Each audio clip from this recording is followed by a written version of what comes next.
not humor is appropriate in business. Insert laugh track here.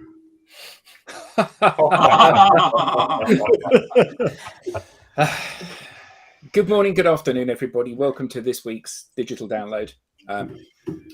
Today, we are going to pose the question, is humour acceptable in business? Is it effective? Is it appropriate? Could being funny damage your reputation? When is humour okay and when is it not okay? What are the risks involved and the potential upsides? But before we delve into that, what is humour? Because we all laugh at different things.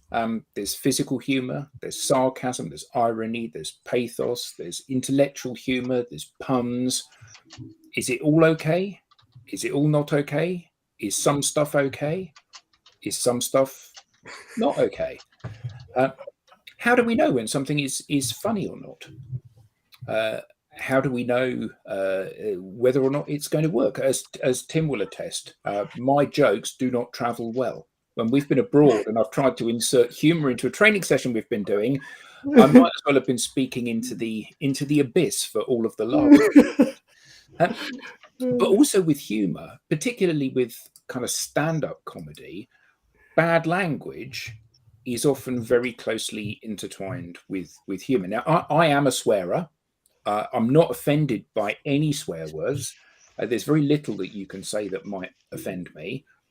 But in a business context, actually, I feel quite differently. Not to a friendly audience, an internal call. Yeah, swear if you want to, because you're amongst friends. But one of the things that I always find really shocking is if I go to a business conference and somebody is on the stage in that position of power and they swear, I find that really quite shocking in many cases. So do we think that that's okay? Gary Vee, the darling of entrepreneurship and more recently personal development, it seems that he can't construct a sentence without having the F word in it. So is that okay? And if it is okay when you're doing a video, is it okay in stuff that you write, or is it not? And should you try to be funny? Because, we all see posts on all of our social networks where people have gone, oh, yeah, this is really funny. And they post something and you watch it and you go, no, it's not. There's nothing funny about that. But also you see stuff where people post things and it's the humor in it has completely passed them by and they've missed a golden opportunity. So is humor acceptable in business and when? Laugh at your problems. Everyone else. That is very true. Very well. I mean, again, you say that, Mark, but I remember reading something some time ago when physical humor in the days of the black and white movies, and you would see somebody fall off a ladder and you'd go, oh, that's not funny, but they fall into a vat of tar and they get out and they're covered in tar, and it is funny because they're unhurt. But for them it may not be funny because they might have ruined their only decent set of clothes by falling into the tar. So actually it does depend on perspective. Sorry? Like Home Alone funny. Yes, exactly. So, or think about silent movies, right? Because if they had to use physical comedy and over the top expression, right? Because there's no words. So, that's I think that's relevant. I think it definitely is. So in a business context, is funny okay? Funny's okay, but it's a risk, right? Because if you don't have a good sense of humor and you also, don't know how to kind of navigate social norms, right? So some people, might be okay with, a lot of vulgarity in the comedy. Other people might be offended by that. So I might try something funny, but I probably won't be vulgar. Well, I'm going to try something funny now. Just saying, Fernando here, I suggest you send him a quote as soon as we're done here because he said he wants to do business with you. That's funny. No. Do you think? No. You see, it didn't travel well, that one, did it? Didn't travel well at all. I think it's like the consultant stock answer, which is it depends. So it depends on a number of factors as to whether actually you can use humour and whether it's going to work in a certain situation. So I think it's turning into a dad joke session on the chat as well. Sorry, Will. no problem. Yeah. Do you know what the secret to comedy is? Timing. Boom, boom. Boom, boom, as you so rightly said. Is there a power Sorry. dynamic to humor in business? Is there what? Sorry? Everything my boss says is funny, but maybe I couldn't get away with saying the exact same thing. Is that a power structure? Yeah, I think we're all minded to laugh at our boss's jokes, aren't we? Because we know that he'll be laughing when he doesn't, or she'll be laughing when they don't promote us. Again, I mean, I think it's very much around context. It's who you're talking to, in what situation, how many people happen to be in the room, the length of time that perhaps you've known those people, will all be a kind of construct around how comfortable you feel using humor and perhaps how it's then going to land with people. And of course, there might be things that in a group 4 or 5 people find funny, but perhaps that one person doesn't find funny. Does that mean that you should use it? Especially now in a time where a lot of organizations are talking, and we've talked on this show quite a few times about it, around psychological safety. So if we want teams to be effective, it's great to use humor because it can lighten the mood. But if you've got a kind of minority who aren't finding it funny or could potentially be at the end of those jokes, how is that going to make them feel? How, as a group, is that going to allow them to work together?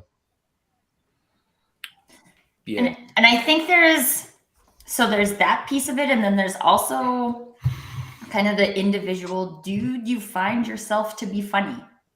Because I think there are people who, like, for whatever reason, growing up as kids were like joke tellers and the class clown and things like that. And then that's kind of, Leah's actually sharing it too. Humor can be a defense mechanism. That's usually built as a defense mechanism, but then it also becomes part of your personality, right? There's just, you're the funny person in the room. And so I think there's a difference between if you're a funny person and you use humor, like a comedian would use humor as part of their job, versus somebody who's an entrepreneur or a business person or just on social media trying to use hanger. I'm hungry. That's why trying to use humor because they're supposed to use humor. See, I made Lenwood laugh. Yeah, so this isn't this isn't a humorous point, and you're absolutely right, Leah. So would you come on the call in a few weeks' time as a guest to help even up the numbers, please? It would be lovely to have you join us. Yeah. So on the flip side, I think there are some people that are naturally more stern. I won't say angry, but they're not humorous naturally. And I wouldn't say I use humor as a defense mechanism, but certainly I'd say I'm more humorous than stern, as it were. But when I'm chatting to someone that's more humorous, I feel like it's a more comfortable, natural conversation. Yeah, it can be a powerful icebreaker, can't it? But a lot of these kind of these conversations, I think, we all know the power of humor in an interaction one-to-one with people, or even in a group session. But is it okay to do it on a social network like LinkedIn? And how do you know if it's worked or not? But after all, it's not Facebook, is it? No humor on LinkedIn. that was nice and ironic. That was, Tim. Do you know, today was the first time I've used the term TikTok in any blog, for the reason that it actually scares people on LinkedIn when you say TikTok. Well, if you say anything like that, it's going to scare them, Tim. Albuquerque. Down with the kids, Tim. Yeah.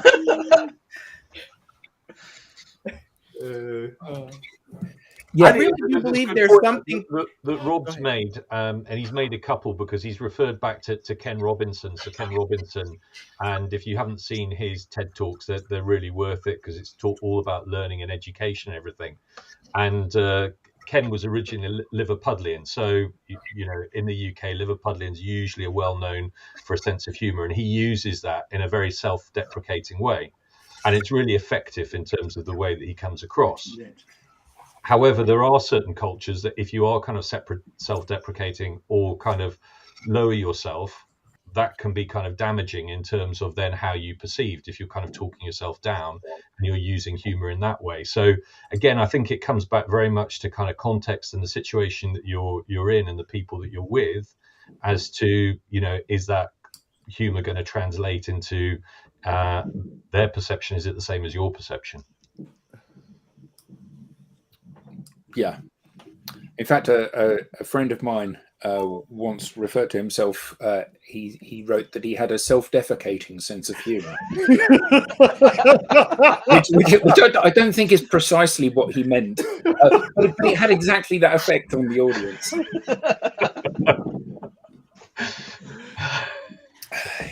Yes. Oh, man. Oh, that could lead on to so many many other lines. So I think this is quite interesting because I saw this. I did a search in preparation for this. I did a search on, you know, kind of like what you might consider to be funny hashtags on LinkedIn, and this came up, which I thought was okay. So Lenwood, you're laughing. It's a really funny image, yeah. And if this were the image that you had shared, you know, you have a whole catalogue of funny things that you can, and the person that posted it completely missed the idea that this was the opportunity to share something funny, and they saw this simply as an opportunity to talk about the fact that somebody had to lock up their flip-flops. Thongs. Indeed. Thongs, yes. When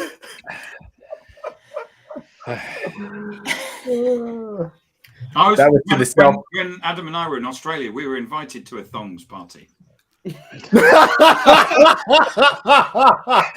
that would have been funny. Evidence of that. It was. It didn't translate well, and we didn't stay long. Let me put it that way.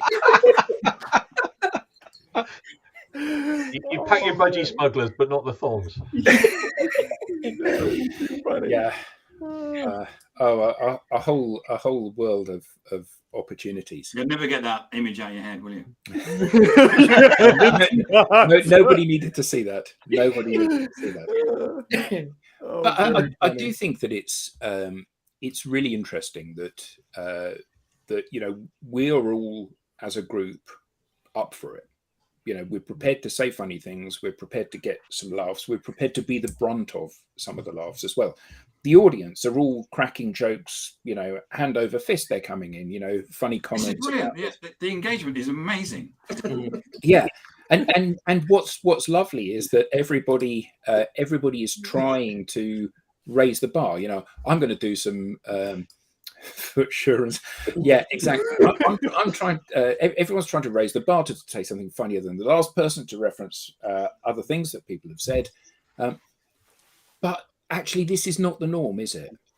You know, when you look out across the social networks that we're on, particularly LinkedIn, humor that's funny is quite a rare thing.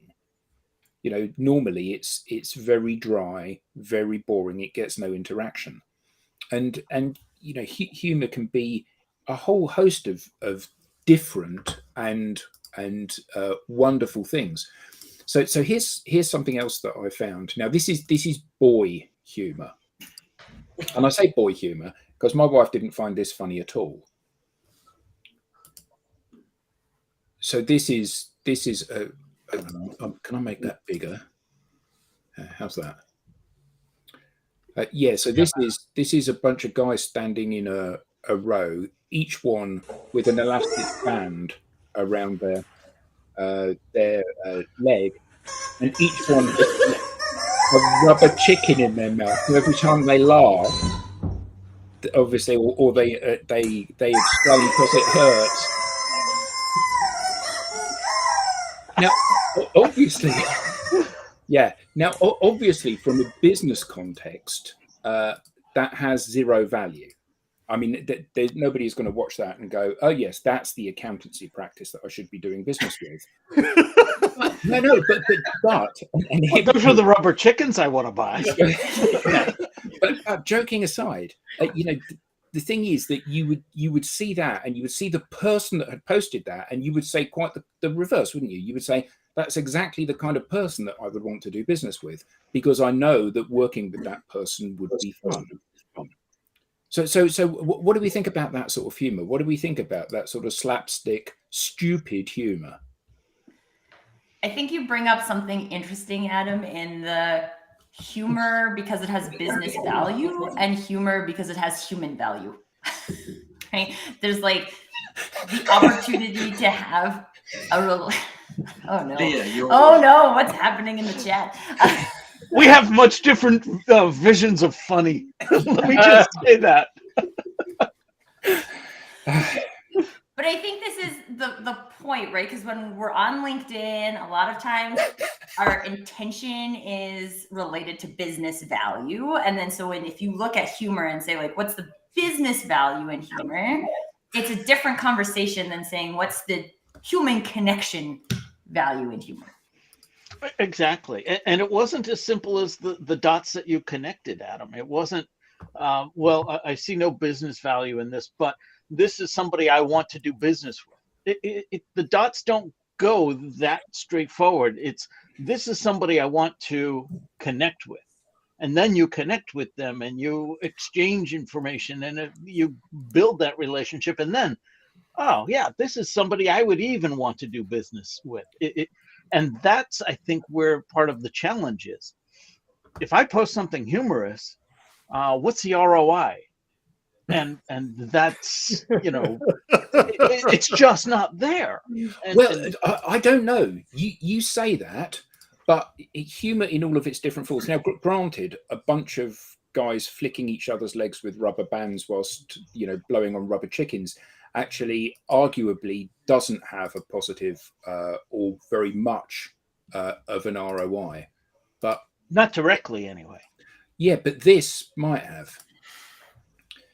So this is an AI created, and you may well have seen this. This is an AI created series of posts or series of images, and this company do a lot of this sort of thing, where they've taken famous people and they've deliberately played to the weaknesses or the phobias of those people, or put them in situations where they're kind of making them the brunt of the joke. Now, obviously, those people as individuals can handle it because they're big enough and successful enough to be able to cope with that sort of thing.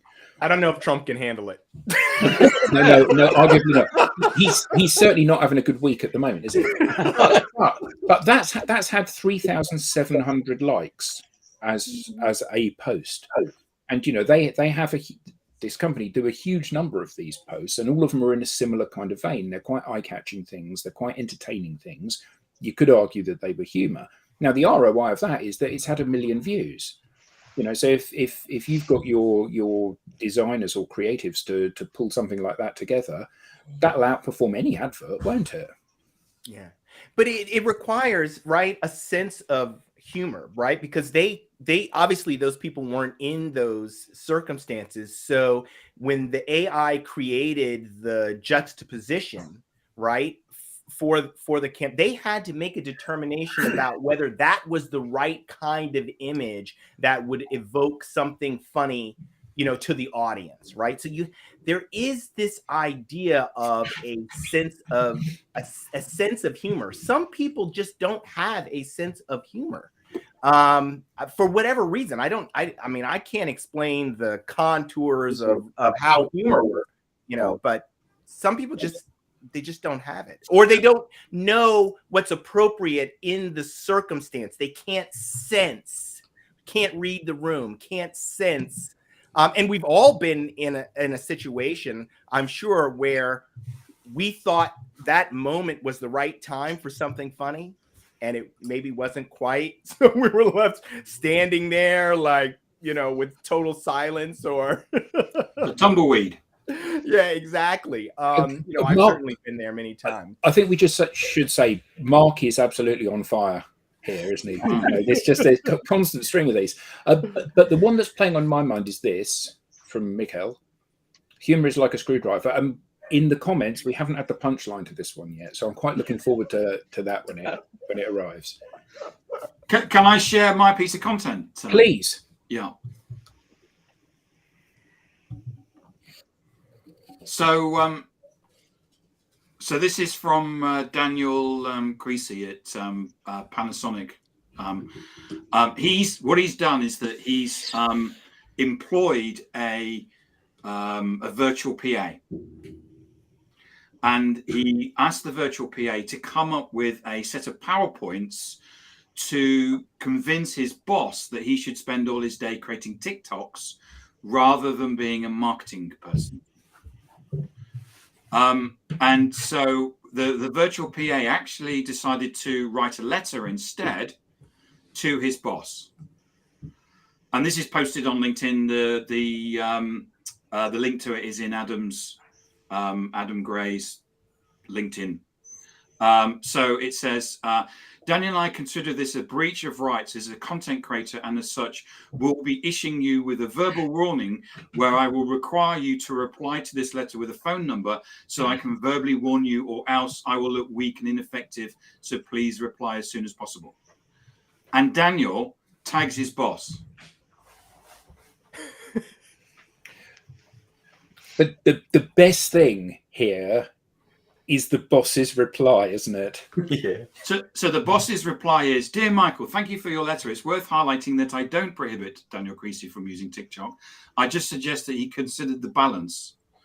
I then rewarded him with a certificate when he could completed some actual work. You and I share some common ground that I have operated as a sort of PA to Daniel for many years, and it's my belief that Daniel occasionally prioritizes actual work over his preparation of new TikToks, also in the best interests of his PA. Regards, Craig. Brilliant. Yeah, it's lovely. It's lovely when that sort of thing happens, isn't it? When people kind of they get with the spirit of it, and you know, his boss is joining in as well. Yeah, it is interesting though, isn't it? Because that you found last week, Tim, is a great example of humor being used in a really sophisticated, effective way, but we don't see it very often.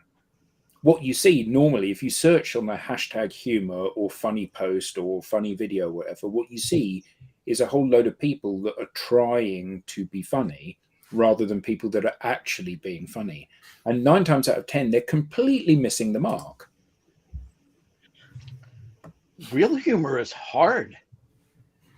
I was gonna say, like, what is the mark, right? Because I feel like if everybody interprets different funny things. Tim, you need to write a blog on that.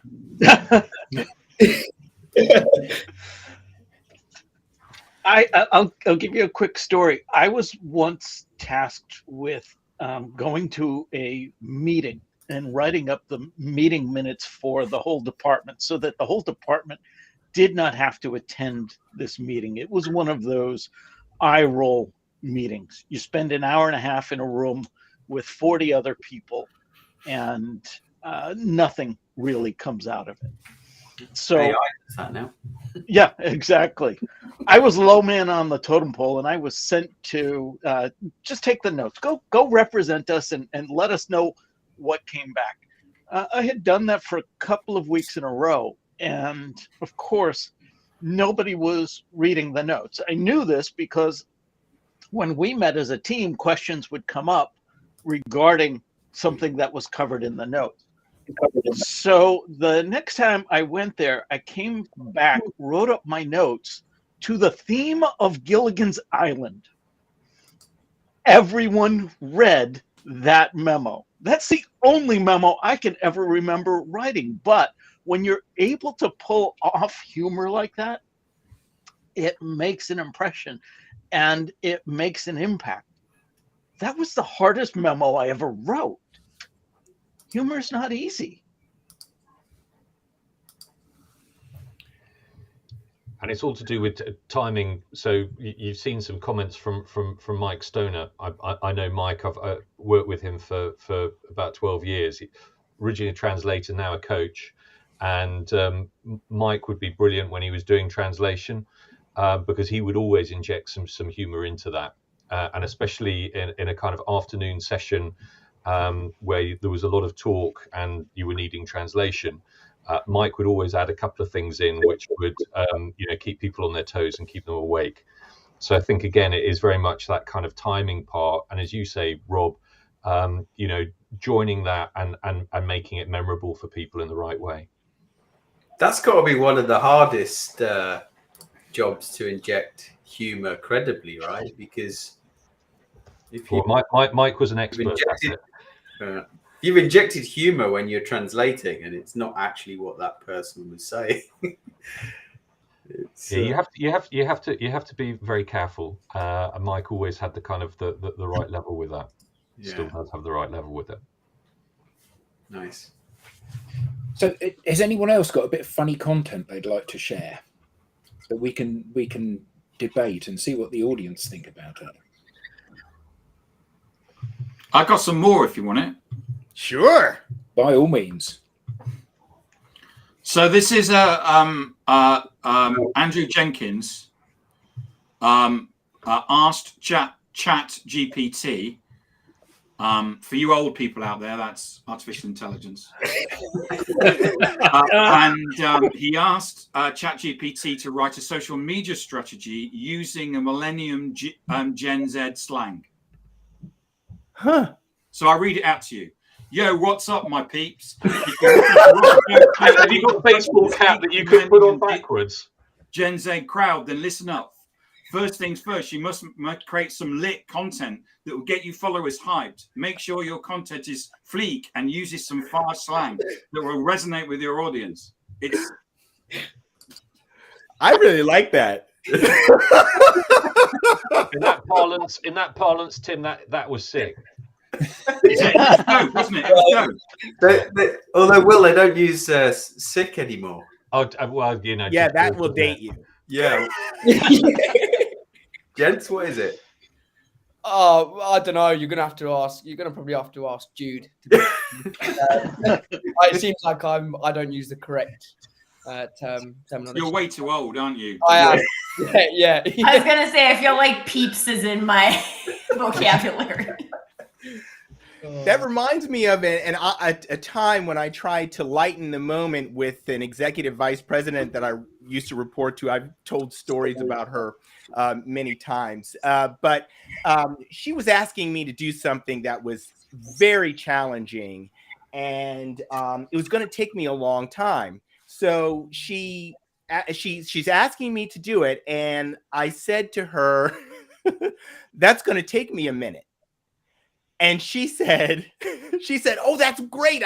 So I'll have it later today." And I said, in this context, a minute means a long time. She didn't think it was funny. Yeah, I'm struggling to keep up with the number of comments that we're getting to this particular show. It's like I was going to say machine gun, but actually I don't mean that. I mean, it's just happening really rapid fire. Yeah, great comments and a lot of funny people out there. But I think that there are a whole host of kind of funny things that often we don't see the opportunity of recycling. So all of you, I'm sure, will have seen this one before. So this cropped up in my timeline fairly recently. It always goes around, isn't it?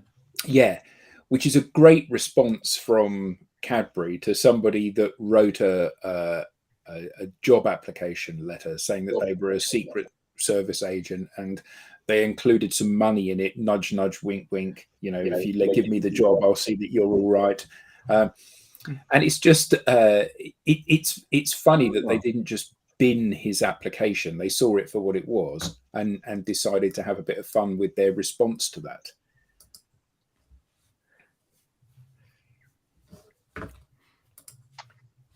I brought something to share. What have you got, Rob? Not funny in its outright, but let's see. I thought it was appropriate given the content that we were going to talk about today. Matthew McGuire asks, is telling a joke during an interview a good idea? Now, myself, I never even would have considered doing such a thing because, as we were saying, there's a timing to the humor as well.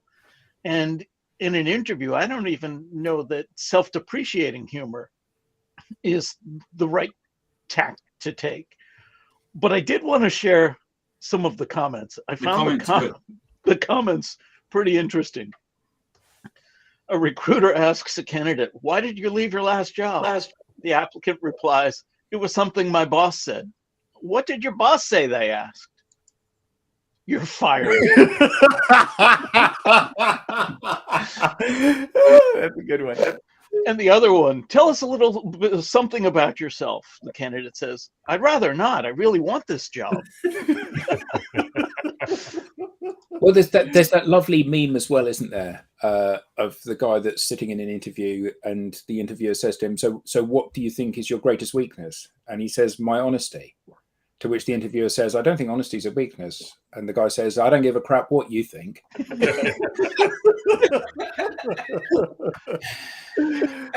I see Mark's thinking of getting into the photography business because there's been a lot of new developments there.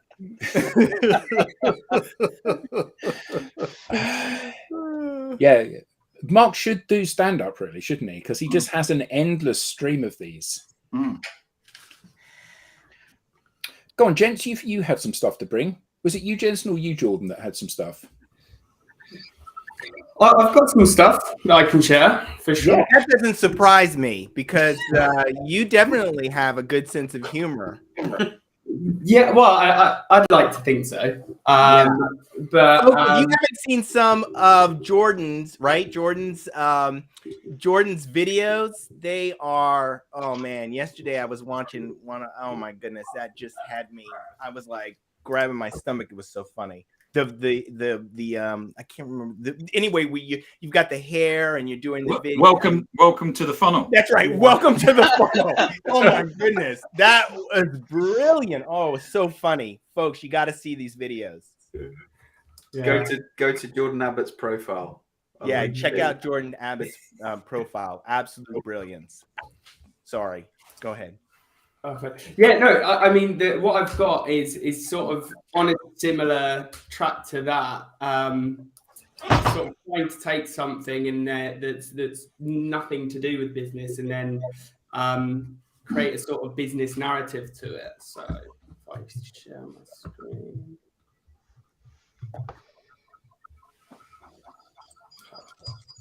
Okay. Sound coming through. Yeah.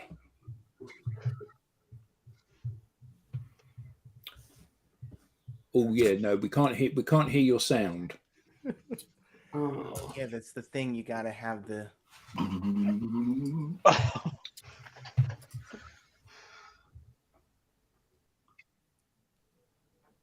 We can read the How subtitles. about now? No, you'll have to do a voiceover for it.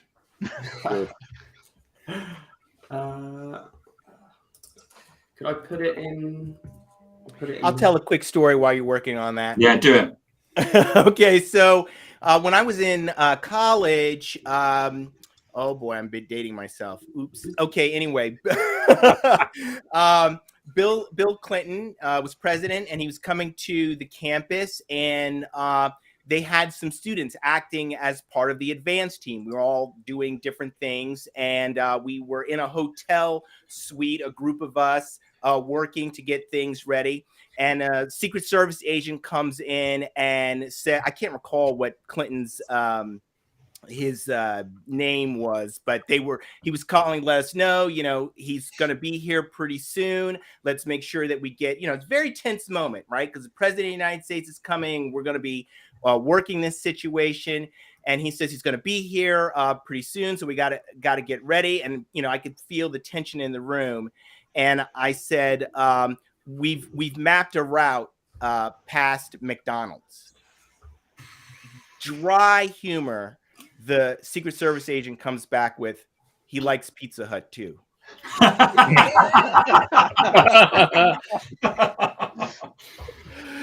it really it was, and so anyway, that's a serious situation where a little bit of humor helps people to relax and, get the job done.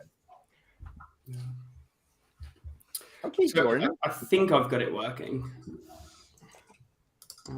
And that you come back. We were on the home stretch of putting a deal together, but I haven't heard from you for weeks. Are you ghosting me?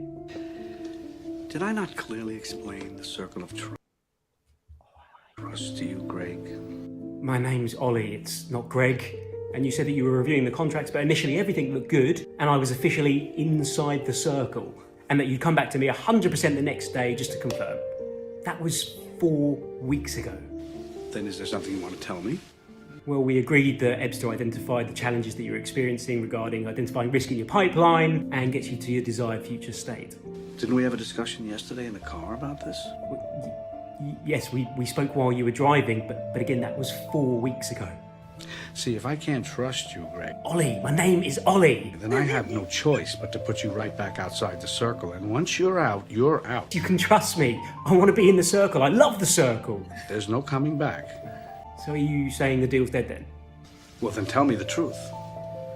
The truth is, I committed this deal off the strength of our previous conversations. And my sales manager, she is fully expecting this deal to come across the line this week.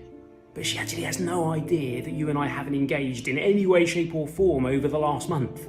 So come on, how about you stop ghosting me and just let me know either way whether this is going to be a goer or not. All right, now look, Fokker. Fokker? I'm a patient man. That's what 19 months in a Vietnamese prison camp will do to you. But I will be watching you, studying your every move. That's fine. That's not a problem at all. So are you going to respond? If I find that you are trying to corrupt my firstborn child... Firstborn child? I will bring you down, baby. I will bring you down to Chinatown. Right. I look forward to your response.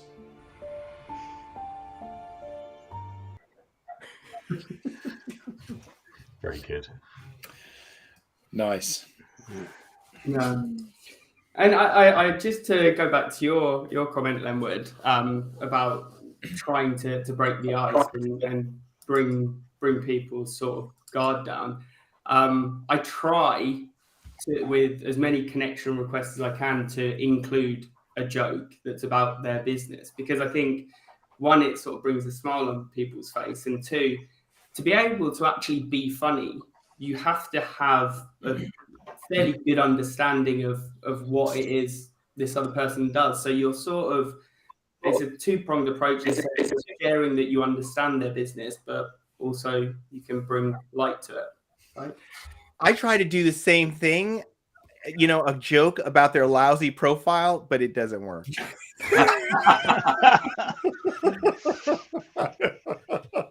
Yes, I'm sending you this connection request because I haven't looked at your profile yet. Because if I had, I wouldn't be sending it.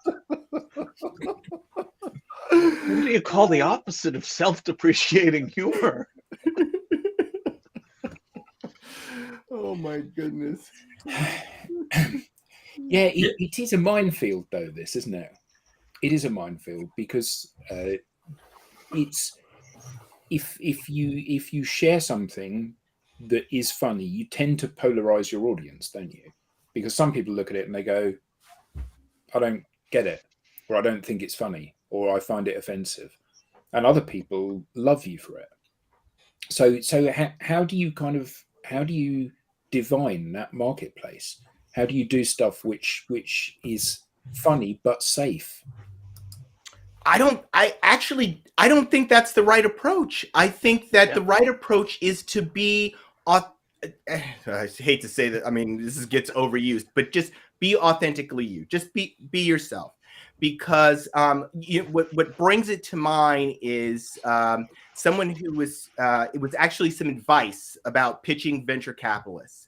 Okay, and what they said was, when you're pitching venture capitalists, you're looking for people who get it, right? Because it's the people who get it that are the ones that you want to come with you. They're going to support you. They're going to do what needs to be done to make the venture a success. So you're out there with your message, and you're looking for the people who get it. And the people who don't get it are sort of self-selecting out. They're doing you a favor, right? So I think it's kind of the same thing with humor to a certain extent, right? If you're always making, jokes that are, really maybe this, I don't know. If you're always making offensive jokes, you might be left with a very small circle of people who get it. So you got to think about that. But I think you're also operating often within a structure where people are not comforted by humor. So I used to tell a joke, and I still do from time to time, this particular joke, and it's about the importance of being better than everyone else. And it's the two explorers, and they're hacking their way through the jungle, and they come to a clearing, and there in the clearing is a tiger. And one of them starts to back out of the clearing, the other bends down and puts his running shoes on. And the first one says, "You're not going to be able to outrun a tiger." The second one says, "I don't have to. I just have to outrun you." And that's a joke that was written originally by Billy Connolly. And so I did this at a corporate event, and my boss's boss saw somebody had tweeted this, that it was a Billy Connolly joke, who is famous for telling rude jokes. He heard it was this, and he was like, "Seriously, a Billy Connolly joke?" Now, so this was quite a conservative company, obviously, but he was terrified that I might have said something that was inappropriate. So how do you do that? How do you balance the kind of, you have to be out there on the edge because safe humor isn't funny, but how do you balance it in such a way that it's not unacceptable to your organization? I guess you've got to make a decision. It comes back to what Lenwood was saying about what, where you want to go with it and who your kind of target market is. I mean, in the UK, we all know about French Connection UK. Yes, so indeed. French Connection UK came out with they changed kind of marketing companies, I don't know, 20 years ago. And so they then started to brand their material FC UK. So it's a joke, and some people just didn't really love that and went out and bought it because it was a badge of honor. And maybe some of the people who previously wore their garments, stopped wearing them because it didn't align with what they thought was funny. But it caused a big stir, and I think most people found it, humorous and it helped them. Well, I think there's someone had a comment. Oh yeah, Mark here about reading the audience, right? I think there's a perspective, and maybe this is a thing that actually can happen more easily on social media because we don't get an audience until it exists. And so like in a conversation with another person, even in an interview or in a conversation like this, or if you're on a stage, there's the ability to read the room, but there isn't the ability to read the room in advance when it comes to social media. So I would say that adds a level of risk that, again, it has to be in alignment with your personal brand, like Lenwood said. If that's something you would do, then that's great. I actually, I don't even know if I have ever used humor in a post, or at least intentionally. I might have just said something that is something that I believed.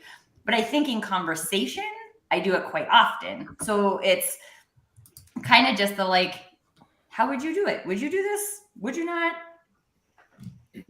Decide. Yeah, and maybe it is about being a rebel. Maybe it is about, not caring what the organization thinks is appropriate, if you think it's appropriate and you're prepared to stand by what it is that you do. Because actually, you know, all of the successful comedians, all of the truly successful organizations in business are ones that challenge the status quo, aren't they? And I don't mean a bunch of long-haired people that play rock and roll by status quo. I mean, you know, but they do. You know, they're trying to make, as Steve Jobs would say, a dent in the universe, aren't they? Yeah. I'm just looking back at was it Oliver's comment? I think that was the ironic one. That one. Right. Yeah. It is, and it has no place on LinkedIn, which is a business network. It's not Facebook. Enjoyment has no place on this network. Just like these LinkedIn Lives, they're supposed to be business focused. People shouldn't be smiling. You know, this is about business. We should be sort of like whipping ourselves and. Well, I have a brochure somewhere. Would that help? Yeah, read it out, Rob. Read it out. We'd love to hear about your brochure. Yeah. I normally do not use humor like in my posts and stuff. I'd love to work more humor into what I do.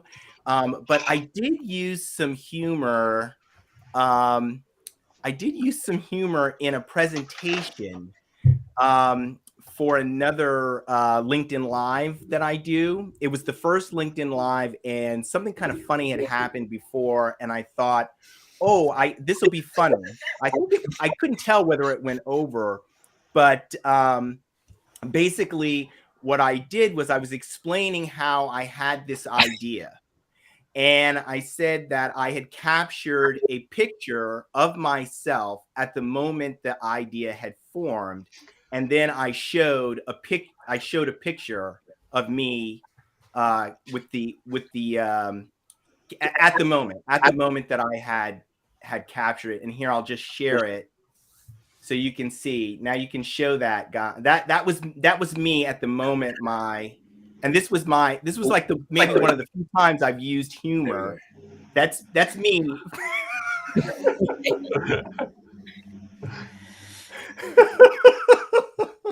I had accidentally taken a picture of myself with my camera, and I thought, oh, this is actually kind of funny.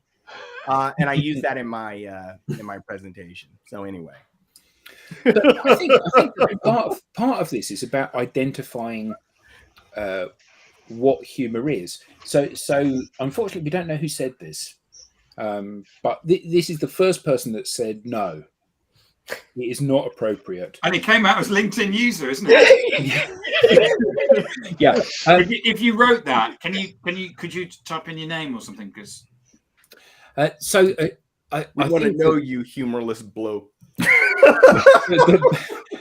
the best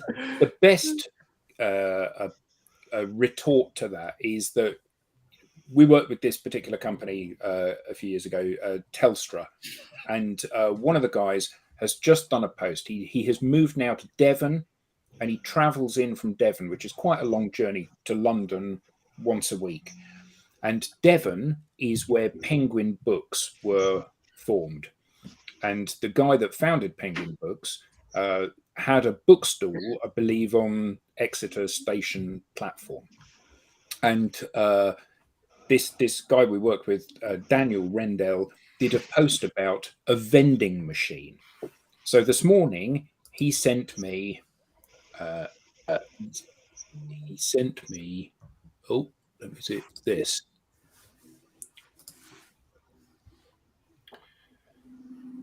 So this is the post that he did last week.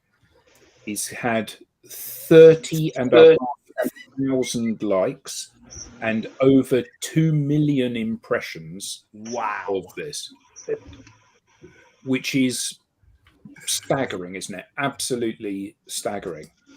So every time somebody, I'm looking at the message. I do like Maddie's sense of language. Yeah. Oh dear. You probably don't want to show that again. Oh dear. I apologise. I couldn't see that I was sharing something more than that. Oh dear. Oh dear. This is a good show. Apologies about that. Well, there go our ratings. Yeah. Well, it's humour, isn't it? It's all good humour. Yes, Google. Yes, YouTube. This has. Yes. Apologies about that. Anybody else got any more content? Yeah, I do actually. I've just found the piece of content. Let me just try and share my Sick. screen. 2 seconds, and I'm just trying to find it now. There's another LinkedIn, whilst Jensen's looking for that, another LinkedIn user's comment. I hate those people who knock on your door and say you need to get saved or you'll burn. It reminded me of a Stupid fireman. Stupid fireman. But you get those messages, don't you? Where those prospect cold messages. You need my services, otherwise you will you won't be alive next week. It is the Jurassic Coast. Here, so this is the piece of content that I found. Did you want me to read it out, or are you guys able to read? No. There we are. Sure, sure.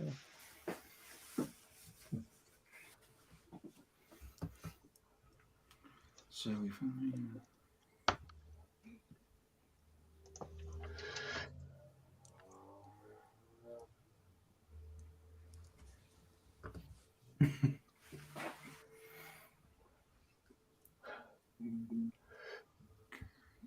Let me know once you've read number 11, and I'll scroll down.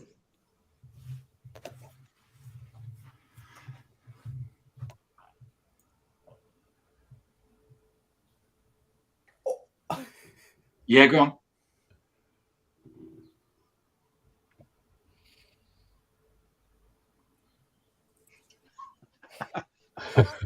Ooh.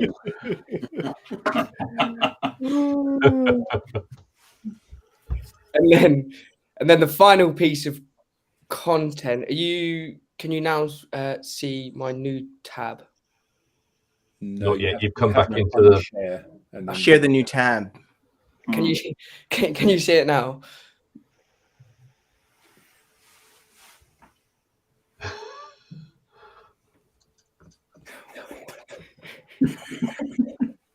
Yeah, you got to read the one on the right first. What was that here? Sales breakup emails really feel like the end of a teenage rom-com. Yeah. And then that, Yeah, and then can you read that? yeah. Yeah. Oh, too funny. It's so weird when you get those. It's just so weird. Yeah. It is, isn't it? Because it's almost as if people feel that you are under some sort of obligation to listen to their sales pitch. Yeah. I had now bear in mind that was it last week or the week before we were talking about generating conversations, and Jordan was talking about how on average he has 20 conversations a week with new prospects. So I had an email from somebody or a message on LinkedIn from somebody today saying, we're extremely good at this. You know, we guarantee to deliver you 5 new business meetings a week. So needless to say, I just cut and pasted the link to Jordan's most recent post about it and said, here you are, have a look at this.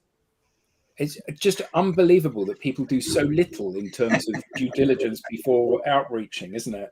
It's remarkable. You'll love this, guys. This is hilarious. Yesterday, I get an email. Are you getting business from social media?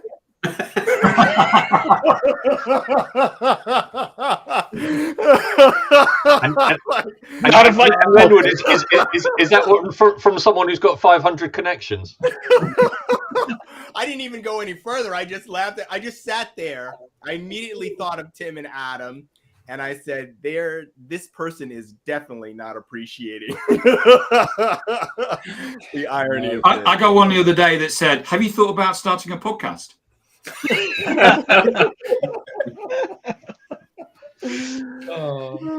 Yeah. Just You know to what finish it is? on a It's a serious note, manipulation, Leah. She said some of them love to bully you. You know, it's a manipulation when people say, "Oh, it's gonna be a breakup. You'll never hear from me again." I hope I don't. But but that's what it is. It's a manipulation. They're trying to manipulate you into responding. They've been on a course. There'll be some course out there that there's manipulative email marketing or something. Oh yeah, people buy FOMO, fear of missing out. Oh, and the takeaway, sure. But those tactics are increasingly less. I mean, increasingly less effective. But yeah, they're less effective. I don't know. You read them, and you're talking about them, so it must make an impact, right? That's good for business. Well, they didn't get a deal. Right. Wait, how are we measuring ROI? Yeah. Open rate. Yeah, exactly. Yeah. Just on the laughter side, because Mike's going. So I put in my kind of link. Mike shared an article with me all about the value of laughter in the business, and so did another colleague, Clarice Garlot. So hers is an HBR article.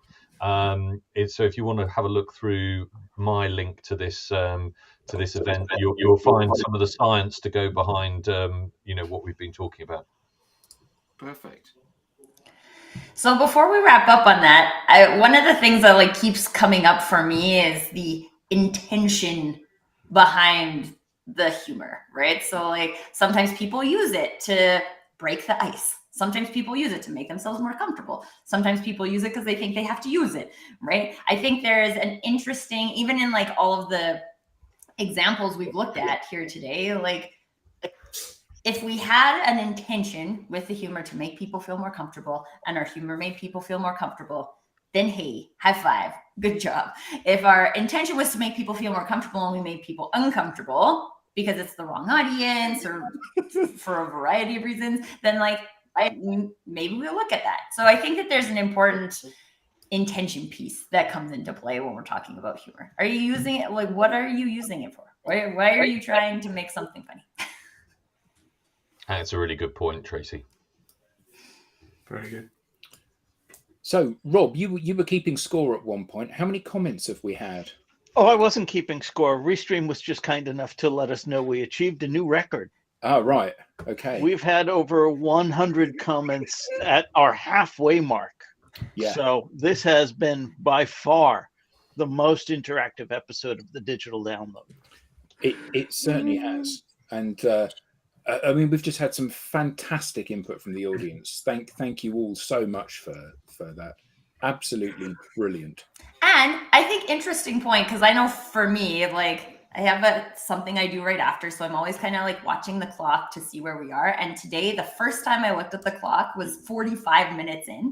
And I think this is one of the things that we don't really think about when we're having fun in a conversation. So whether you define it as humor or you just enjoy being in a space, that's when time flies. And whether you're doing a job, and this is something that Jordan spoke about too last week with I have fun at work. So the time just flies, right? The time just flies in this conversation because, well, I had fun. I don't want to speak for anybody else, but yeah. I had fun today. And I think that is why humor has a place in the workplace. Quite right. So, and why you keep coming back, as Leah says. Yeah. So humor definitely wins. So that's it for the week. And we haven't got one next week because it's Good Friday next week. So 2 weeks' time, we'll be back. Same time, same place, same crew or part thereof. So thank you, everybody on the panel. Thank you, everybody in the audience. Fantastic input. Goodbye until the next time from the Digital Download, which is, what is it, Rob? The longest running weekly business talk show on LinkedIn Live.